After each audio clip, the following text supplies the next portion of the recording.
ગુજરાત સરકારની કેબિનેટ બેઠકમાં ખરાબ રસ્તા ઉપર થઈ ચર્ચા। નવરાત્રી બાદ રસ્તાનું કામ હાથ ધરવાની સીએમની સૂચના। નવા જ બનેલા રોડ તૂટવાના કિસ્સામાં જવાબદારો સામે પગલાં લેવાની સૂચના। એશિયાની સૌથી મોટી ડેરીના નિયામક મંડળની ચૂંટણી જાહેર। 10 ઓક્ટોબરે બનાસ ડેરીમાં થશે ચૂંટણી। 11 ઓક્ટોબરે મતગણતરી થશે। બનાસ ડેરીની ચૂંટણી જાહેર થતાં સહકારી રાજકારણ ગરમાયું।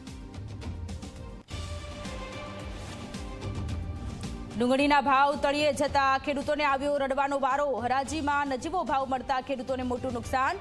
ખૂબ મહેનત કરીને ઉગાડેલો પાક પાણીના ભાવે વેચાતા ખેડૂતોની સ્થિતિ દયનીય। ઉત્તરાખંડના પ્રસિદ્ધ પર્યટન સ્થળ સહસ્ત્રધારામાં વાદળ ફાટતા ભારે તબાહી। પાણીના પ્રવાહમાં અનેક મિલકતો વહી ગઈ। પ્રધાનમંત્રીએ સીએમ ધામી સાથે વાત કરી તમામ મદદની આપી ખાતરી।